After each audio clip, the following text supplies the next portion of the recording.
Good morning students. आज हमारा हिंदी का पीरियड है और आज हम पढ़ेंगे पाठ 15 अनुशासन। इस पाठ में हम अनुशासन के महत्व को समझेंगे। किसी देश की प्रगति के लिए यह परम आवश्यक है कि उसके निवासियों का जीवन निर्मल और पवित्र हो। आदर्श जीवन की प्राप्ति हेतु कुवृत्तियों के बहिष्कार के प्रयास अर्थात बुरी आदतों के और सद्वृत्तियों की अवतारणा के अभ्यास का दूसरा नाम ही अनुशासन है। मतलब आपको हमेशा आदतें आपकी कैसी होनी चाहिए? अच्छी आदतें होनी चाहिए। अपनी समस्त वृत्तियों को जागरूक बुद्धि के अधीन रखने के प्रयास का नाम अनुशासन है। मतलब आपके सभी प्रकार के व्यवहार आपके वश में होने चाहिए, न कि आपके बुरी आदतों के। मन, वचन तथा कर्म की प्रत्येक गति पर उत्तमता की प्रेरणा का अभ्यास करना ही सच्चा अनुशासन है। जो व्यक्ति अपने मन पर शासन कर सकता है वह अपने मन की अनेकानेक गतियों का बुद्धि द्वारा संचालन करने का अभ्यासी है। अर्थात आपको अपने मन के वश में नहीं रहना चाहिए, बल्कि आपको अपने मन को अपने वश में करना चाहिए। उसके वचन की गति अथवा उसके कर्म की प्रेरणा स्वयं निर्मल और अनुशासित होगी। तो जो व्यक्ति अपने मन के ऊपर अनुशासन करेगा, अपने मन को अपने नियंत्रण में रखेगा, हमेशा वो जो भी बोलेगा, जो भी कर्म करेगा, वो कैसा होगा? निर्मल होगा और अनुशासित होगा। ठीक यही बात वाणी और कर्म की भी है। वाणी अर्थात आप जो बोलते हैं, कर्म अर्थात जो आप करते हैं। वाणी का अनुशासन मन और कर्म दोनों को निर्मल बनाने में सहायक करता है। और कर्म की पवित्रता और उच्चता अर्थात अगर आप अच्छे कर्म करेंगे, वाणी में महत्व और मन में पुण्य की प्रतिष्ठा करती है। अतः सच्चा अनुशासन मन, वचन और कर्म तीनों के संयम के अभ्यास का दूसरा नाम है। अनुशासन समय और अनुशासन के अभ्यासी को यह नहीं भूलना चाहिए कि उसका आदर्श कैसा हो। यह सत्य है कि उदात्त गुणों की परिभाषा विश्व के प्रत्येक देश में और प्रत्येक धर्म में एक है। और यह भी सत्य है कि व्यवहार साधन के लिए नीति शास्त्रों की व्याख्याएं भी एक जैसी ही है। अर्थात चाहे वो विश्व का कोई सा भी देश हो, उनके लिए नीति व्यवहार की परिभाषाएं एक सी होती है। मानव चिंतना अपनी ऊंची उड़ान में थोड़े बहुत हेरफेर के साथ एक ही आकाश पर पहुंच जाती है, परंतु चिंतना जिस महत्व का निर्माण करती है और ये आदर्श जिन व्यक्तियों को बनाकर प्रस्तुत करते हैं, उनमें बड़ा अंतर होता है।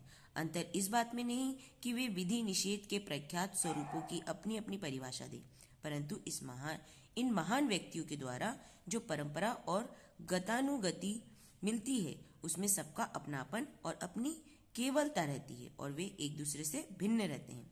मर्यादा पुरुषोत्तम कहे जाने वाले श्री राम से लीला नायक श्री कृष्ण नितांत भिन्न थे। अर्थात दोनों एक ही के अवतार थे, लेकिन दोनों के कर्म एक दूसरे से बहुत भिन्न थे। प्रभु ईसा मसीह भी इन दोनों से भिन्न थे। महात्मा बुद्ध और महात्मा गांधी ने अपने अपने ढंग की नई परंपराएं बनाई, जो न परस्पर मिलती हैं, न पुराने महान आदर्शों की रेखा का अनुसरण नहीं करती है। अर्थात सभी एक दूसरे से भिन्न है, कोई एक दूसरे का अनुसरण नहीं करता। अतः अपने को सुधारने का अभ्यास करने वाले प्राणी को यह खूब समझ लेना चाहिए कि प्रत्येक साधक को अपना मार्ग अपनी कुदाली से खोदकर बनाना है। अर्थात आपको दूसरों को देख के प्रेरणा तो लेनी है, लेकिन उनके जैसा नकल नहीं करना है। उसे अपने बनाए मार्ग पर निडरता से चलता है तथा जीवन में उसका पालन करना है। श्रीमद् भगवद गीता में एक स्थान पर स्पष्ट कहा गया है कि प्रयत्न करने वाले की भी इंद्रियां बहुत बार मन को मथ देती है, उसे कुमार्ग की ओर अग्रसर कर देती है। अनुशासन छिन्न भिन्न हो जाता है। जितना तीव्र आदर्श प्रेम होगा, उतना तीव्र पश्चाताप का दंश होगा। इस देश में अनुशासन प्रयास में पंगुता बैठ जाती है और मानव जैसे हमेशा के लिए गिर सा जाता है। ऐसी परिस्थिति में गीता ही हमारा सहारा है। वही हमें आदेश देती है कि हमें बार बार प्रयास करते रहना चाहिए। अर्थात आपको किसी भी कर्म में असफलता मिलने पर उसे छोड़ नहीं देना चाहिए, बल्कि उसे पूरा करने का प्रयास करना चाहिए। अंत में इस प्रयास और साधना से अनुशासन का वह सार्वभौम रूप उदय हो जाता है कि प्रत्येक कार्य, विचार और शब्द तुले हुए रूप से सामने आएंगे और मनुष्य अपने स्थिर रूप में टिक सकेगा। साधारण भाषा में राजनीतिक, सामाजिक, धार्मिक, कौटुंबिक तथा अन्य किसी प्रकार की व्यवस्था का अनुसरण और पालन करना अनुशासन है। शरीर की दुर्बलताओं और मानसिक असावधानियों पर विजय पाने को भी अनुशासन कहते हैं। तो चाहे आप राजनीतिक अनुशासन का पालन करें, सामाजिक अनुशासन का पालन करें, धार्मिक अनुशासन का पालन करें या पारिवारिक अनुशासन का पालन करें, ये सभी अनुशासन है। और साथ ही साथ अपने मन और शरीर दोनों की कमजोरियों पर विजय पाना चाहिए, ये भी अनुशासन कहलाता है। सब प्रकार की विधि का अनुगमन और निषेध का प्रतिरोध अनुशासन कहलाता है।